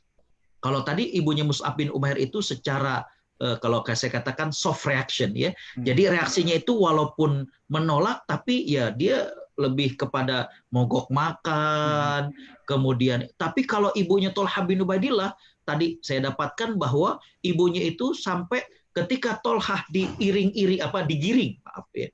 Dan kemudian di situ diperlakukan dengan maaf dihina, kalau bahasa kita sekarang itu dibully ya. Tangannya diikat di leher, dorong sana, dorong sini, kemudian ada yang mencambuki. Semestinya hati nurani seorang ibu tuh nggak tega. Maaf kasarnya, sejelek apapun ataupun nggak setujunya ya hati seorang ibu. Tapi kita lihat bagaimana ibunya termasuk yang memaki-maki anaknya. Ya. Jadi ini agak berbeda. Ini kalau saya boleh katakan adalah penolakan yang keras ya. Penolakan dengan sampai kemudian tertutup mata batinnya, kasih sayang seorang ibunya ya. Sampai dia melihat anaknya dipecut, disakiti itu, dia bahkan bukan melarang, bahkan ikut memaki-maki anaknya. Ya, ini kita bayangkan ya. Bapak Ibu yang Allah Subhanahu wa taala rahmati, mohon maaf hanya sekedar intermezzo. Dulu ketika saya kecil itu kalau puasa Ramadan, ya ini mohon maaf ya nggak perlu dicontoh. Itu saya dengan teman-teman suka ikut main petasan. Nah, ada seorang teman ini yang oleh ibunya udah dibilangin jangan main, bahaya. Wow, namanya anak-anak kan nggak ini ya. Nah, hadirin khotimah rahimakumullah, dia pasang petasan, kemudian dia nyalakan, ternyata nggak bunyi. Allah takdirkan ketika dia mendekat dan dia megang untuk dilihat, kenapa meledak, tangannya berdarah. Ya. Ibunya, ya, yang tadi sudah menasehati tentu kesel. Ya. Anaknya sudah dibilang jangan main petasan, nih main petasan juga. Dan sekarang berdarah. Tapi tetap saja melihat anaknya berdarah, ibunya masuk ke dalam, ya, itu bawa obat merah, kemudian walaupun dikatakan udah dibilangin, ya, tapi perasaan ibu tuh pasti demikian. Nah, ini dalam riwayat saya dapatkan bahwa ibunya itu sudah langsung mencaci maki. Jadi bedanya adalah bahwa ibunya sudah langsung mengusir Thalhah bin Ubaidillah. Ya. Ibunya sudah langsung mengusir Thalhah bin Ubaidillah. Dan Thalhah bin Ubaidillah melihat penolakan sang ibu ini, beliau tidak melepaskan kebenaran. Ya. Jadi kembali bahwa reaksi ibunya terhadap keislaman Thalhah memang berbeda dengan reaksi ibunya Mus'ab bin Umair terhadap keislaman anaknya. Ya. Jadi ketika ibunya beraksi keras tersebut, mengusir dan mencaci Thalhah bin Ubaidillah, tidak didapatkan riwayat bagaimana Thalhah sempat berkomunikasi karena nggak bisa, karena udah begitu marahnya, begitu geramnya, sampai kemudian akal sehat dan mata batinnya juga tertutup, sehingga Thalhah nggak bisa untuk kalau bahasa kita adalah mendakwahi kepada ibunya. Yang ada adalah bagaimana dia diusir, bagaimana dia dikeluarkan dari rumahnya. Ya, demikian wallahu a'lam. Nah, Ustaz Tayyib. Oke, sambil kita menunggu pertanyaan dari yang lain, Ustadz tadi diceritakan bahwa Thalhah itu suatu saat pernah berhutang ya 50.000 dirham kepada Abu Bakar. Wah, bukan, Utsman ya, Utsman. Ya. Kemudian setelah Utsman mengetahui bahwa Thalhah itu berhutang untuk membantu orang lain gitu. Ya. Nah, ini menarik Ustadz. Bagaimana sebenarnya? Jadi kita kan biasanya kalau memberi karena kita punya. Tapi kita memberi, untuk kita memberi itu kita harus berhutang gitu loh. Bagaimana sebenarnya pandangan fikih mengenai hal ini? Baik. Bismillahirrahmanirrahim. Alhamdulillah, salatu wassalamu ala Rasulullah. Saya akan melihat case ataupun kasus ini dari dua sudut. Yang pertama dari sudut hukum, yang kedua adalah dari sudut kalau bahasa kitanya adalah tazkiyatun nafsi atau tauhid. Berkaitan dengan fikih, maka di sini adalah dibolehkan seseorang itu berhutang, ya, dikarenakan orang lain. Ya. Makanya kalau kita melihat tentang asnaf ataupun 8 kelompok yang berhak menerima zakat, salah satunya adalah al-gharimin, ya, orang yang terlilit hutang. Itu penjelasan para ulama tuh rinci. Subhanallah, memang jazahumullah khairan, ya. Mudah-mudahan Allah membalas para ulama ini.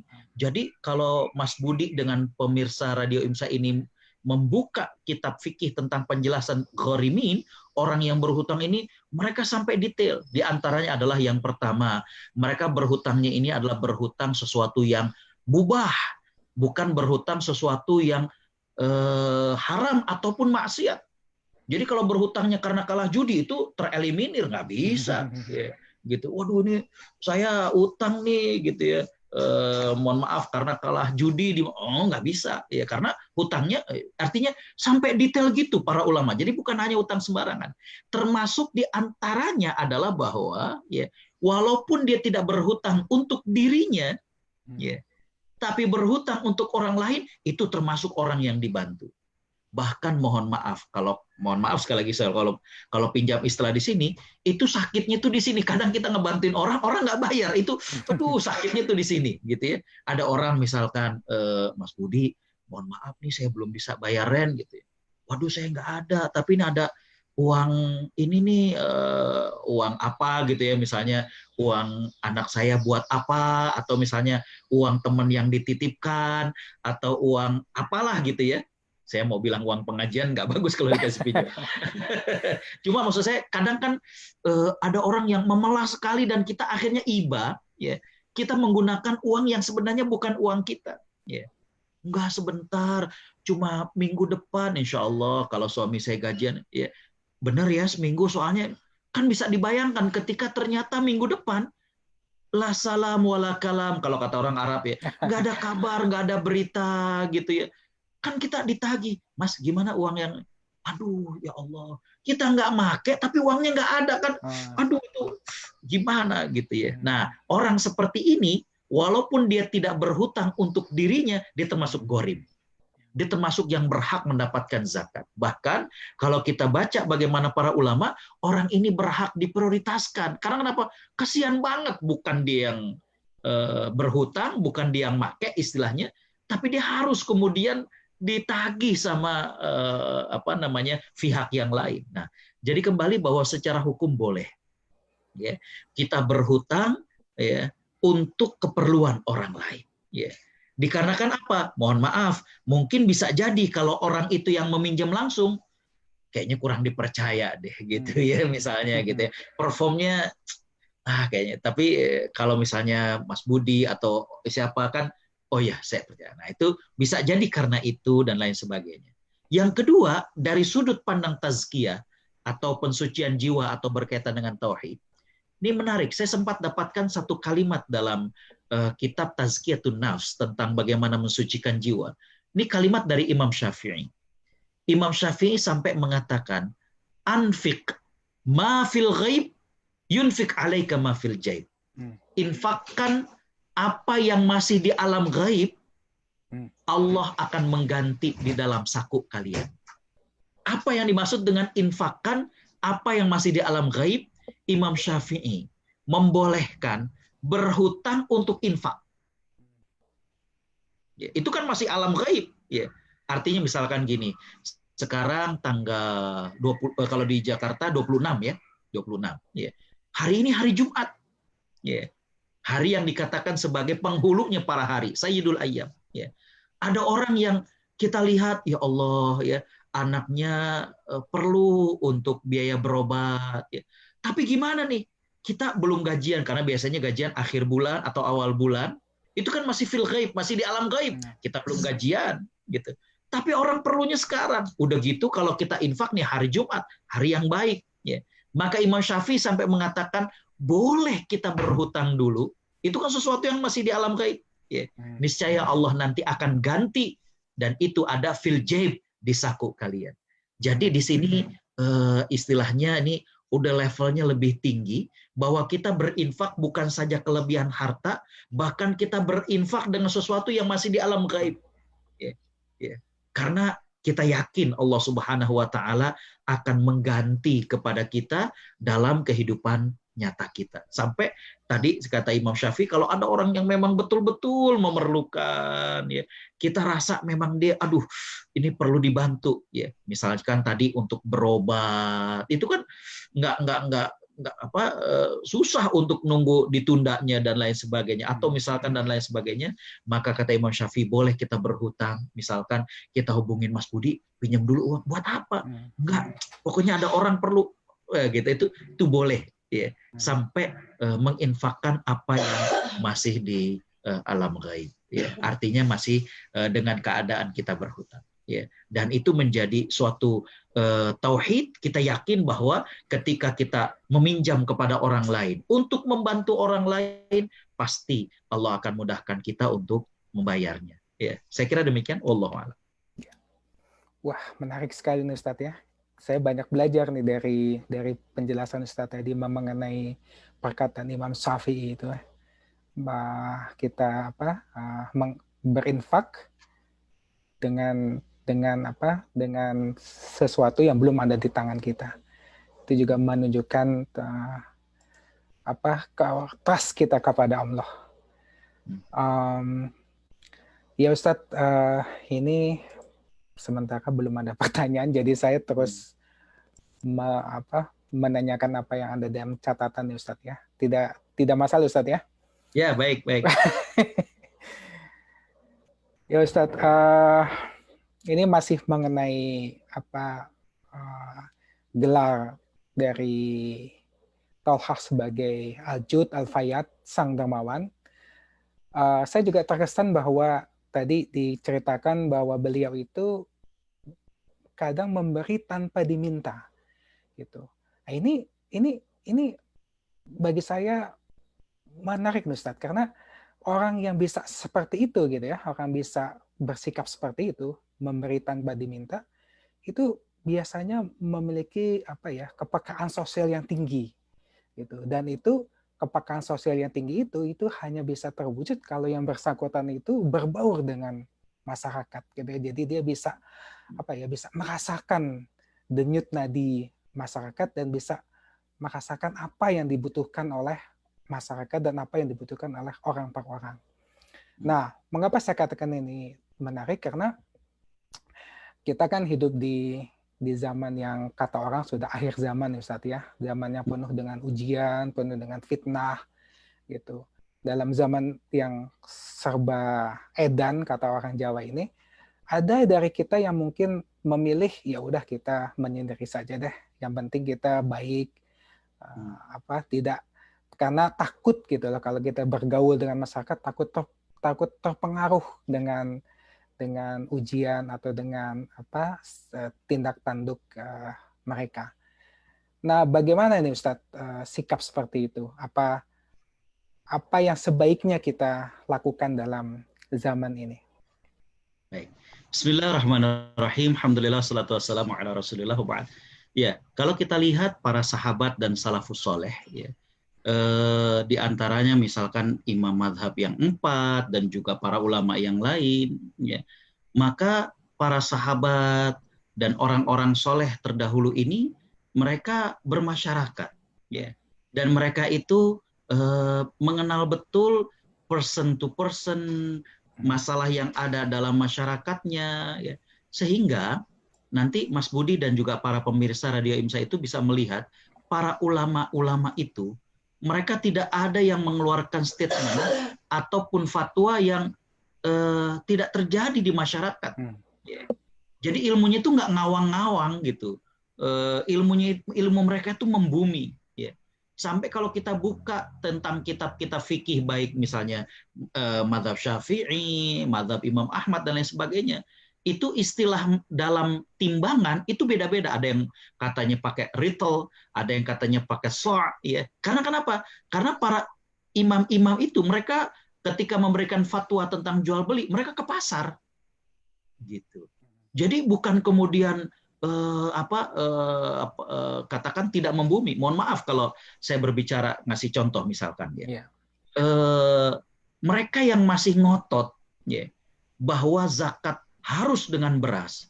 Pada saat pandemi kemarin ini, artinya Ramadan kemarin, mereka baru kemudian tersentak. Oh iya, repot juga nganterin beras gitu di saat pandemi, ya.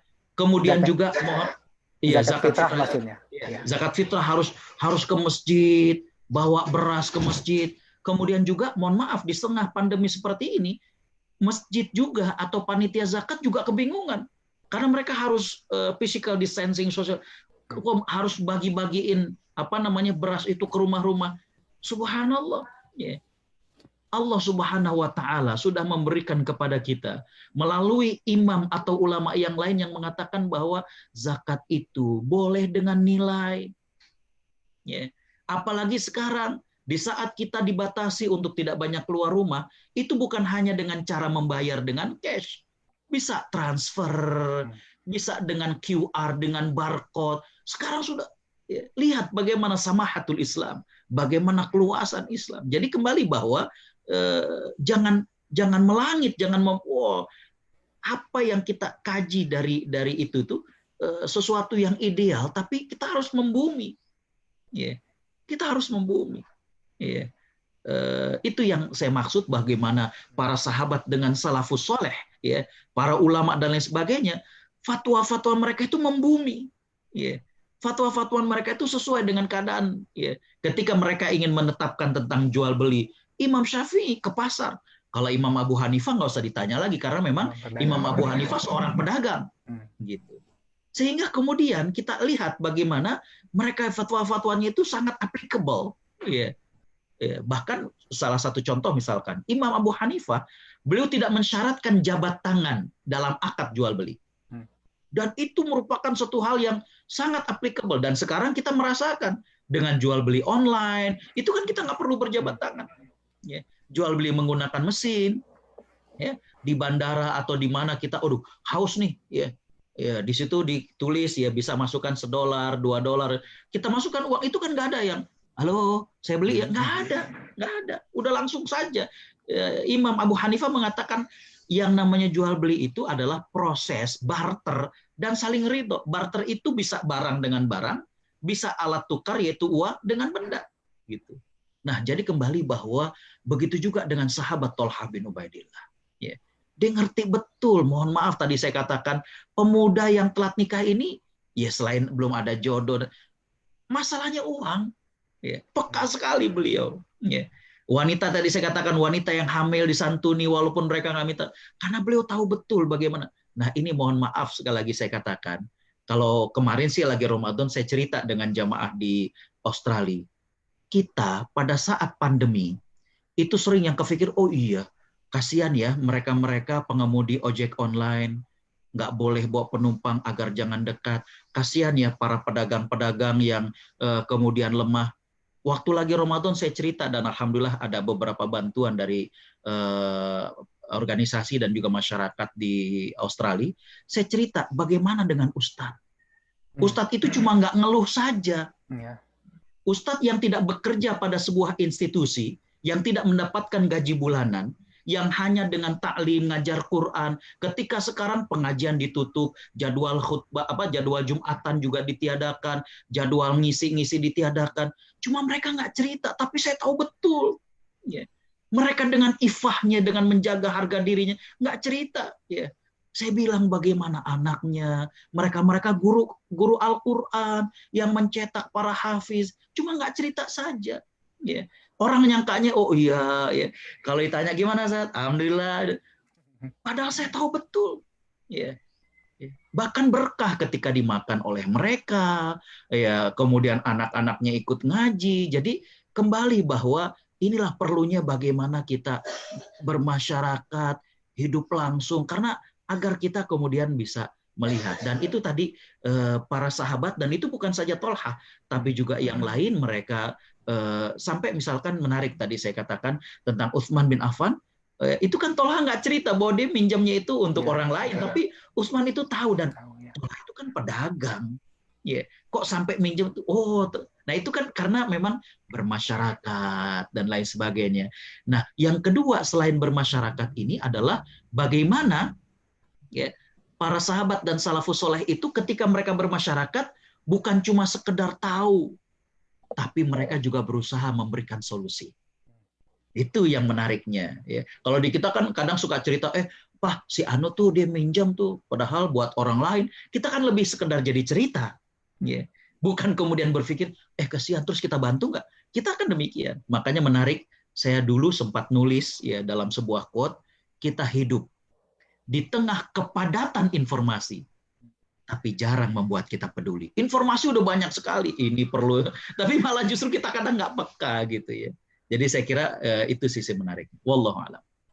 Iya Ustadz, ini yang saya kira bagi saya pribadi ya, poin yang salah satu poin yang penting dalam pelajaran mengenai sahabat Thalhah ini.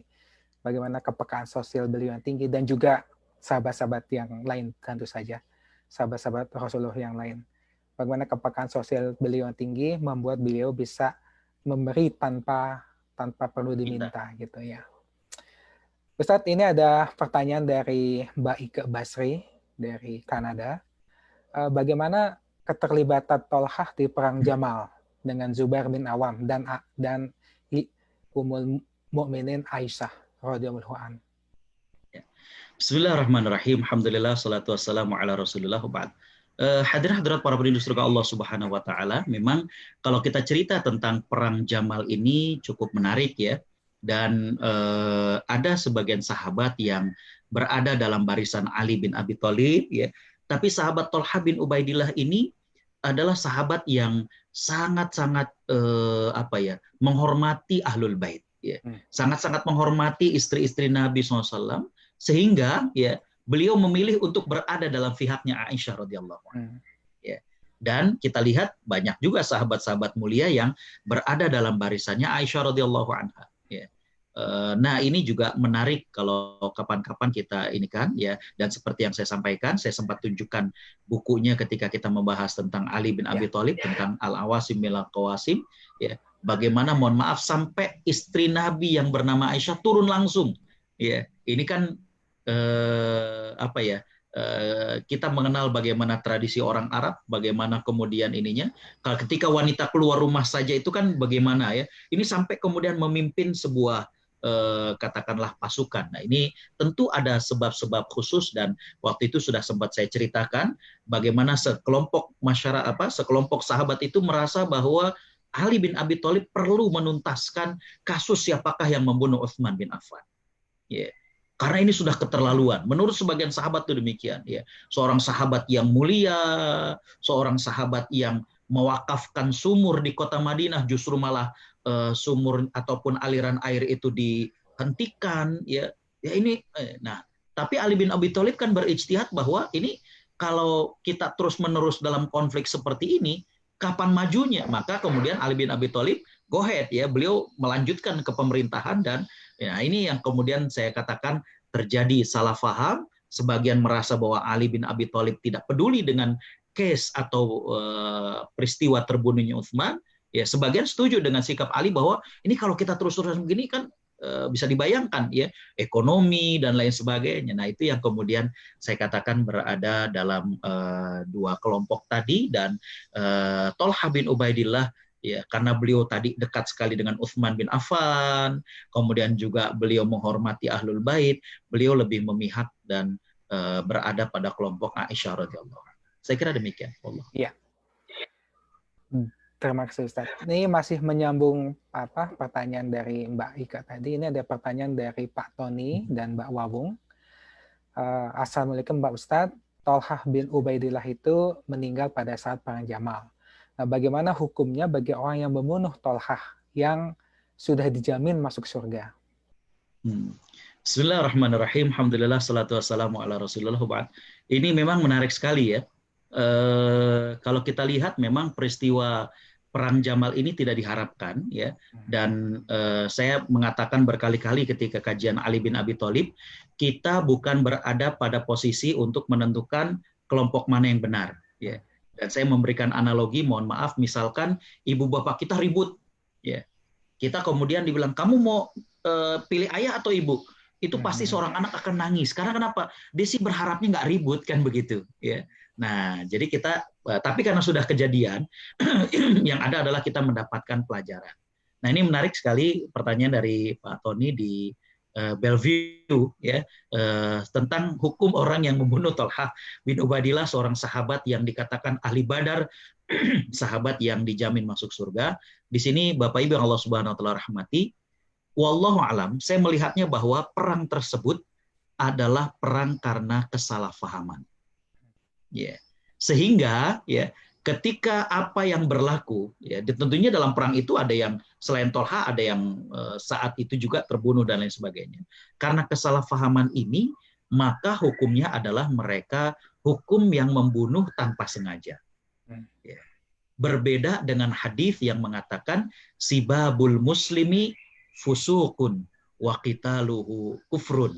Mencaci orang muslim itu fasik, dan membunuh mereka tanpa sebab itu adalah kufur ya. Sehingga dengan demikian saya tidak menganggap bahwa yang membunuh atau menyebabkan Thalhah terluka dan terbunuh, saya tidak mengatakan sebagai kufur, sebagai kafir, karena perang itu juga terjadinya karena kesalahpahaman ya. Wallahu a'lam.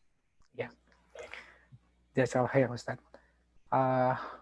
Ini ada pertanyaan dari Mas Ari.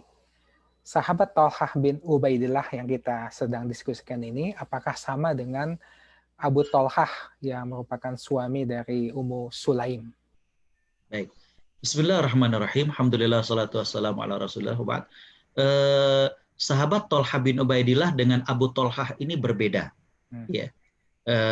Memang ada kesamaan dari segi Tolhahnya, tapi tadi dikatakan bahwa Tolhah bin Ubaidillah ini adalah sahabat yang tadi saya katakan berniaga, kemudian juga seorang sahabat yang sangat berani. Kalau Abu Tolhah yang merupakan suami dari Ummu Sulaim sebelum dinikah oleh Nabi SAW, dia adalah seorang sahabat yang dikenal ya bagaimana sangat-sangat setia dengan Nabi. Ya. Jadi dia masuk Islam termasuk yang pertama, dia dengan istrinya hijrah ke Habasyah, kemudian hijrah ke Madinah. Nah, peristiwa akan hijrahnya Abu Tolhah dengan istrinya ini ke ke Madinah, ini peristiwa yang sangat luar biasa. Nanti bisa dibaca bagaimana Abu Tolhah harus berpisah dengan istrinya dan berpisah dengan anaknya itu selama hampir 1 tahun. Dan kalau Abu Tolhah ini meninggalnya pada saat perang Badar, ya, karena luka. Jadi lagi perang beliau tidak meninggal, tapi beliau terluka hebat dan beliau meninggalnya itu setelah usai perang Badar, beliau kemudian dirawat dan kemudian meninggal dunia. Abu Tolhah ini juga yang dikenal dengan hadis yang beliau mengajarkan kepada Ummu Sulaim atau istrinya doa ketika tertimpa musibah, ya. Yaitu Allahumma ajirni fi musibati wa khluf li khairan minha, ya Allah ganjarlah aku dengan pahala dengan musibah ini dan gantilah dengan yang lebih baik. Jadi beliau pulang dari majelis Nabi mendapatkan pelajaran itu, beliau ajarkan kepada istrinya dan kata istrinya, aku selalu merutinkan doa tersebut ketika mendapatkan musibah, termasuk ketika suamiku meninggal dunia. Yeah. Namun terselip dalam hati, siapa yang lebih baik dari suamiku Abu Tolhah? Dan ternyata Allah mengabulkan bahwa yang terbaik itu, yang lebih baik dari suamiku adalah Nabi SAW karena dia dinikahi oleh Nabi setelah itu. Saya kira demikian. Allah. Ya, jazakallahu Ustaz. Ya, sambil menunggu pertanyaan dari yang lain. Ini Ustaz, saya pernah mendengar kisah ya mengenai Tolhah bin Ubaidillah ini dengan Ummul Mukminin Aisyah radhiyallahu anha, yang kisahnya seperti ini Ustaz. Jadi Tolhah datang ke rumah Aisyah dan berbincang dengan beliau. Kemudian Rasulullah datang dan menunjukkan wajah yang tidak suka, gitu. Dan beliau kemudian meminta dengan isyarat Aisyah untuk masuk ke dalam kamar.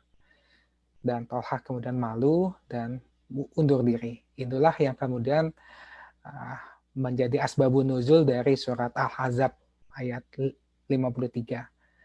Ya, apabila kamu meminta sesuatu kepada istri Nabi, maka mintalah dari balik hijab dan mungkin itu lebih suci bagi hatimu. Nah, apakah cerita ini benar Ustadz? Karena kalau kita Google gitu ya, itu kadang dibumbui dengan inilah kisah cinta yang tidak sampai dan sebagainya. Baik. Bismillahirrahmanirrahim. Alhamdulillah salatu wassalamu ala Rasulillah. Hadirin hadirat para perindu surga Allah Subhanahu wa taala, ya. Ayat tersebut memang turun berkaitan tentang bagaimanakah hijab, bagaimanakah adab ketika kita bertamu dan lain sebagainya, ya. Di mana Nabi SAW itu adalah seorang yang pemalu, ya, dan Nabi SAW itu tidak langsung menegur, tapi terlihat dari bagaimana sikap beliau, ya. Itu beliau demikian. Jadi beliau itu kalau nggak suka terhadap katakanlah masakan istrinya, sikap istrinya, ataupun apa yang terjadi, itu akan terlihat di wajahnya. Ya. Nah, hadirin hadirat ikhwatal iman rahimakumullah, sama sekali tidak benar bahwa ada cinta atau kasih tak sampai antara Tolhah dengan Aisyah. Karena perlu kita ingat bahwa Aisyah radhiyallahu anha dinikah oleh Nabi itu ketika umur 6 tahun. Ya. Dan itu pada saat di Mekah. Dan Aisyah juga cerita dalam hadis riwayat Imam Muslim bagaimana saat itu aku sedang bermain dan kemudian Aisyah dipanggil, Aisyah didandani dan ternyata aku dinikahi oleh Nabi SAW. Tapi kata Aisyah, aku tinggal satu rumah itu ketika sudah hijrah. Jadi umur Aisyah sudah 9 tahun. Ya. Ini yang kalau dalam istilah kita kawin gantung ya. Kawin gantung itu dalam artian misalkan anak kita mau sudah ini ada calonnya, nikah dulu, tapi yang satu belajar kemana, satu ke Amerika gitu ya. Nanti kalau udah selesai baru. Nah, jadi kembali bahwa Aisyah sejak umur sedemikian belia sudah nikah oleh Nabi SAW. Ya, tapi kalau memang riwayat bahwa maaf pada saat Tolhah kemudian datang dan tadi saya katakan bagaimana adab-adab bertamu itu adalah benar adanya. Ya. Jadi ayat tersebut juga Profesor Dr. Muhammad Ali As-Sobuni dalam kitabnya Tafsir Ayat Ahkam, beliau menjelaskan tentang bagaimana adab ketika kita bertamu, ya jangan sampai karena terlalu akrab ya, kemudian main masuk aja ya, karena kita tidak tahu bagaimana orang di dalam itu sedang apa. Kadang di kampung, di lembur kalau kata orang Sunda, kadang saking akrabnya udah di dalam baru pas sudah ke dalam, Assalamualaikum, ayah saha gitu kan, orang di dalam ya, di dalam tuan rumah kadang tidak sedang pakai pakaian yang tidak pantas dan lain sebagainya ya, atau kita saking akrabnya ke dalam-dalam, mohon maaf kita melepaskan pandangan, kita lihat kagum. Nah ini yang kalau dalam ilmu ruqyah dikatakan suka menyebabkan penyakit ain ya. Penyakit ain itu adalah bagaimana orang bertamu dan kemudian matanya terkagum-kagum, terbelalak dan lain sebagainya, yang membuat si yang punya rumah itu akhirnya suka sakit, demam dan lain sebagainya.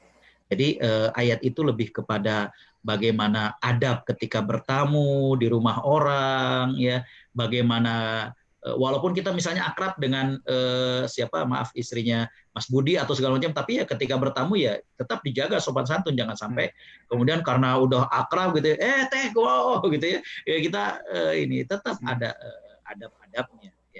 Dan tidak ada sama sekali kasih tak sampai antara Tolhah kepada Aisyah. Iya. Demikian wallah. Iya. Iya Ustadz, ini memang orang tuh kadang membuat prasangka gitu ya. Kasih tak sampai dan sebagainya. Iya Ustadz, ini kita sudah hampir ke jam 8 nih waktu New York. Mungkin ini satu pertanyaan terakhir nih Ustadz ya, dari saya. Tadi salah satu gelar juga yang diberikan Rasulullah SAW kepada Tolhah adalah beliau memberi gelar Asy-Syahid Al-Hayy, orang syahid yang masih hidup. Gitu. Nah, tentu saja Rasulullah berhak untuk memberi gelar tersebut kepada Tolhah. Tapi bagaimana dengan kita, Ustaz? Apakah boleh kita menyebut seseorang sebagai syahid? Gitu. Apakah ada kaidah-kaidah Islam dalam masalah ini? Bismillahirrahmanirrahim. Alhamdulillah, salatu wassalamu ala Rasulillah wa ba'd. Hadirin hadirat para perindu surga Allah Subhanahu wa taala ya. Nabi SAW memang memiliki hak prerogatif ya untuk menyebutkan bahwa dia adalah syahid dan lain sebagainya. Kita ya dibolehkan juga untuk memberikan gelar tersebut ya, asalkan memang sesuai dengan kriteria-kriteria yang sudah disebutkan oleh Nabi SAW. Ya. Di mana dalam hadis-hadisnya disebutkan bahwa orang yang syahid itu bukan hanya mereka yang terbunuh dalam peperangan, tapi juga orang-orang yang Nabi sebutkan ya, ada orang yang mati tenggelam, orang yang mati karena ini dan itu, sehingga ketika misalkan terjadi tsunami di Aceh, kita mengatakan bahwa insya Allah mereka sebagai syuhada ya. Ketika mohon maaf saya sebutkan ada yang meninggal dikarenakan wabah atau COVID-19 seperti ini, kita bisa mengatakan bahwa mohon maaf saya sebutkan Bang Aji insya Allah syahid ya, Fulan yang di Masjid Al-Hikmah juga adalah syahid. Itu dibolehkan karena memang ada hadis-hadis yang menyatakan bahwa mereka-mereka yang meninggal karena ini adalah dapat gelar syahid. Saya kira demikian. Allah. Iya Ustaz. Oke Ustaz, barangkali ada pertanyaan dari yang lain. Nih saya sambil menunggu dari grup chat ini, Zoom. Kalau tidak ada, mungkin kita bisa tutup. Ini sudah 1,5 jam kita bersama dengan Ustadz.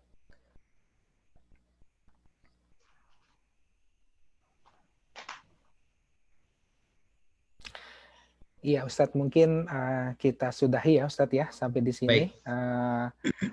Mungkin Ustadz bisa tutup dengan doa, Ustadz. Tafadhol. Bismillahirrahmanirrahim. Alhamdulillahirabbil alamin. Wassalatu wassalamu ala asyrafil anbiya'i wal mursalin. Allahumma ighfir lana dhunubana wa israfana fi amrina wa thabbit aqdamana wansurna 'alal qaumil kafirin. Rabbana hab lana min azwajina wa dhurriyyatina qurrata a'yun waj'alna lil muttaqina imama.